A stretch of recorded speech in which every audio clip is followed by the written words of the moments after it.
Hey, how you doing? This is Adam Post, publisher of more than 1,000 comic books and creator of G.I. Jackrabbits.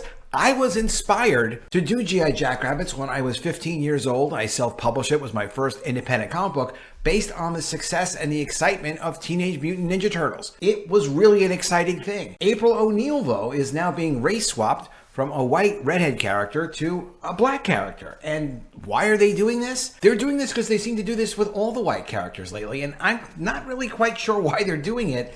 It doesn't really make sense to go with any of the history. I don't see the character as like this is a selling point of some kind, so I don't understand the economics of it. I do understand, of course, there is some sort of social culture war where they're trying to replace everything from the past with new ideas and rewriting books to fit certain agendas, trying to change characters and heroes from the past to fit some new, very strange future. But let's get into this article from Cosmic Book News. Before we do, please be sure you subscribe to the channel. Click the bell for notifications. Give me a thumbs up. Really appreciate you guys. Teenage Mutant Ninja Turtles, April O'Neil is white, not black. Hollywood loves to replace characters with red hair, of which there can be no doubt. Woke Hollywood is back at it and has replaced another red-haired character with a person of color, this time with April O'Neil in Seth Rogen's upcoming Teenage Mutant Ninja Turtles Mutant Mayhem CGI animated movie. It's not the first time, as the Nickelodeon Rise of the Teenage Mutant Ninja Turtles animated series also replaces April with an African-American girl. With the latest switcheroo, the question of April O'Neil's skin color has once again come up, where the woke lefties are claiming April has always been a person of color, and that if you think April has been white, you must be a racist. Is April O'Neil white or black? It's not the case that April O'Neil was always black. April O'Neil clearly is white in the original comics, and original artist Peter Laird says so. If you ask me, I always saw April O'Neil as white, said Laird. As the co-creator of the character of April O'Neil, and as someone who's always imagined her as white, and very likely of Irish, Scottish, English ancestry. Co-creator Kevin Eastman also revealed that originally Laird designed April as Asian in his notes, probably to go along with the ninja aspect of Teenage Mutant Ninja Turtles, and Eastman says he named the character after an African-American woman he once knew. Not that the character was based on her, just based on her name. Now, Eric July shows here the first time we saw the Ninja Turtles colored. The Ninja Turtles were colored by not Mirage Studios, the original publishers, but by another comic book publisher, Rick Obadiah, who published First Comics. And they got a license to do color versions of the Teenage Mutant Ninja Turtles. First Comics was publishing their own independent color comic books and were pretty successful back in the day. So why are they changing April O'Neil? April O'Neil has also been depicted as an attractive red-haired white woman since her first appearance as April in the second issue of Teenage Mutant Ninja Turtles, as well as the popular cartoon. Worth a mention is that Seth Rogen's choice of replacement also deviates from the look of April O'Neil in a big way, no matter what color you think the character is supposed to be. Why not replace April, and why not create a new character? Why not make Seth Rogen's version as April's friend or something of that nature? Why do they keep race swapping and gender swapping original characters? And if you don't think that this is part of some agenda, which it has to be, you're 100% wrong, as Hollywood has replaced dozens of red-haired characters as seen below. Hollywood really does love to replace red-haired characters. They do it again and again and again and again. Let me know what you think of this in the comments below. Why do you think it's necessary for Paramount to do this? Paramount recently also had this article, how Paramount aims to make gender equity a focus. Literally, they're spending their time on stuff like this. And I don't even understand how they can go to stockholders and say, hey, look, we're going to make our focus gender equity, like we're going to change the world. You're not in a position to change the world if you have an entertainment company. You really aren't.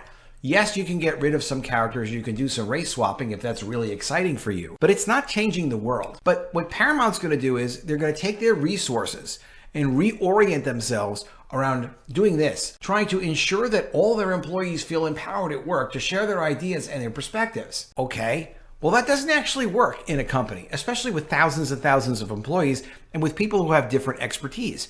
Just because you have a different perspective, like you get into the company, you've been there for a few years, maybe you're in accounting, and now you want to switch to marketing and tell them how they should spend millions upon millions of dollars promoting their movies and their TV shows. Or maybe they should race swap all their characters. Or maybe they should just sell their company to someone else. Like, well, people need to have different levels of expertise.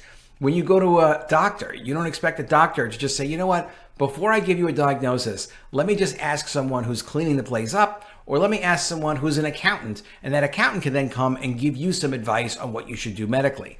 It doesn't make any sense. It's nice to say we want to give everyone a chance, but the chance should be to contribute based on merit. And if you don't do that, that actually destroys culture. You're not giving people opportunity. If they can't do the work, they can't do the work. James Gunn also went after someone today. So this is interesting because it really does just show you that the race swapping is a permanent thing. It's going to be there. It's going to happen. Doesn't matter if it's Warner Bros. Discovery or Disney, whoever it is. Warner Bros. Discovery may do it less, but they're doing it. James Gunn puts racist Marvel fan in their place. And look at why they call the fan racist. Guardians of the Galaxy 3 director James Gunn came back at a fan with a vengeance after seeing a racist comment about one of his MCU stars. Guardians 3 brought some major talent aboard with the casting of Chukwudi Iwuji as the High Evolutionary, who will put the intergalactic team of misfits through the emotional ringer from start to finish. This also marks Iwuji's second time working with Gunn after starring as Clemson Mern in Season 1 of Peacemaker, even though his character didn't survive as the DCU expanded to new stories. Gunn celebrated Iwuji's casting in Guardians 3 as soon as it was made public in November 2021, explaining that he has no intention of letting go of one of the best actors he's ever worked with in his long career. But while Iwuji looks to bring one of the most powerful characters in MCU history to the big screen, his casting in the role has brought out the worst in certain sects of MCU fandom. So what is this terrible racist comment that James Gunn went berserk over? Let's find out. James Gunn claps back at MCU comment. Director James Gunn responded to racist comments from a fan while addressing Chukwudi Iwuji's casting as the High Evolutionary in Guardians of the Galaxy Volume 3. An Instagram user commented on the fact that the character is, quote, another white guy they made into a black guy, end quote, blatantly asking why the villain is black instead of white like in certain source material. Quote, damn it, another white guy they made into a black guy. Why couldn't they just leave him white? I don't know, pick a different minority. How about Asian or gasp, or Latino? How many Latinos and Asians in the MCU? Like a total of 5? Or make him an Indian or something? Because they don't and won't. That makes them woke. Next, a major character, hero or villain, will be trans or homosexual or non-binary when in the comics they are not. Sad and pathetic, they're based on race and what's PC and not on acting and what's established. A strong statement. Gunn replied that he chooses the best actor and the best person for his part, not caring whatsoever about what race Iwuji is. He urged the fan to move away from their racist remarks, even commenting on how the character himself is often purple in color. This isn't the first time Gunn has addressed racist comments like this against Iwuji, previously calling him the best actor he's ever worked with when another fan complained about the villain's race being switched in December 2022. Gunn said, because Chuck is the best actor I've ever worked with, that's why. Has zero to do with race. Gunn is standing up for Marvel stars. But James Gunn's never one to hold his tongue when he sees something wrong, whether it be setting the record straight on rumors or coming back at fans who offer commentary like this one. But James Gunn has his own kind of checkered past that got him fired from Disney for a while. It's not like he's perfect. It's certainly natural, and I think it deserves a more thoughtful response than calling someone a racist when they wonder,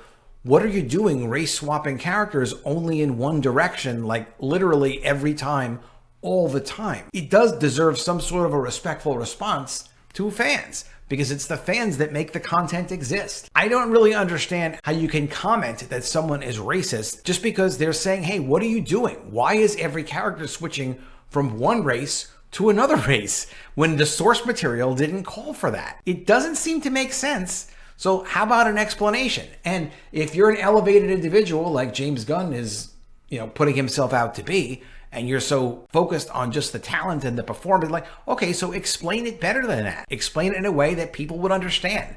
That's your responsibility. If you have some enlightened knowledge that others don't have, why don't you enlighten others? Let me know what you think of that in the comments below. Do you think it's racist to make a comment that, okay, hey, you're switching race from one race to another race consistently? It doesn't even seem like you're switching one race to another minority and then different minorities. It does seem to be pretty consistent. Doesn't that deserve some kind of an answer? I'd love to know what your comments about that are in the comments below. Always love to see what you have to say. And what do you think about April O'Neil? Do you agree, like from history, April O'Neil's a white character, so probably she should have been white in the movie? Like, why not? I don't know. Let me know what you think in the comments below. Really do appreciate your comment. Okay, also, please be sure you are subscribed to the channel. Click the bell for notifications, give me a thumbs up, and I'll see you again soon with another video. And if I don't see you, I will miss you.